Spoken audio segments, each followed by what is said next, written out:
ভারত পাকিস্তানের সংঘাত নিয়ে উদ্বিগ্ন হয়ে পড়েছিল গোটা বিশ্ব। টানা এই সংঘাতে প্রাণ হারিয়েছে শতাধিক মানুষ। ভারতের সঙ্গে কয়েকদিনের এই টানটান উত্তেজনার পর যুদ্ধবিরতিতে সম্মত হয়েছে দুদেশ। আর এই খবর ছড়িয়ে পড়ার পর পাকিস্তানের সাধারণ মানুষ রাস্তায় নেমে আসেন। তারা বিভিন্ন জায়গায় আনন্দ উল্লাস করছেন বলে জানিয়েছে কাতার ভিত্তিক সংবাদ মাধ্যম আল জাজিরা ও পাকিস্তানি গণমাধ্যম জিও নিউজ।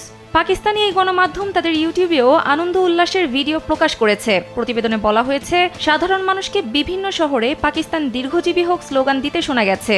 তারা বলছেন, এই যুদ্ধবিরতি পাকিস্তানের জন্য গৌরবের। একই সঙ্গে উত্তেজনা কমায় স্বস্তি প্রকাশ করেছেন তারা। শনিবার দুই দেশের মধ্যে যুদ্ধবিরতি চুক্তি হয়, যা ভারত পাকিস্তান উভয় দেশ নিশ্চিত করেছে। বাসিন্দারা জানান, এটি পাকিস্তানের জন্য একটি বড় দিন। তাদের সেনারা শক্তিশালী প্রতিক্রিয়া দেখিয়েছে। এতে ভারতের কাছে কোনো উপায় ছিল না, তারা যুদ্ধবিরতি করতে বাধ্য হয়েছে। এছাড়াও আফগানিস্তান সীমান্তবর্তী পেশোয়ারের কাছের উপজাতি এলাকায় কিছু মানুষকে আকাশে গুলি ছুড়ে যুদ্ধবিরতি উদযাপন করতে দেখা গেছে। অপরদিকে পাকিস্তানের আজাদ কাশ্মীরের রাজধানী মুজাফফরাবাদের সাধারণ মানুষ এই যুদ্ধবিরতিকে স্বাগত জানিয়েছেন। তারা বলেছেন, বারবার সংঘাতে জড়ানো এই অঞ্চলটিতে বহুল প্রতীক্ষিত শান্তি ফিরবে বলে আশা তাদের।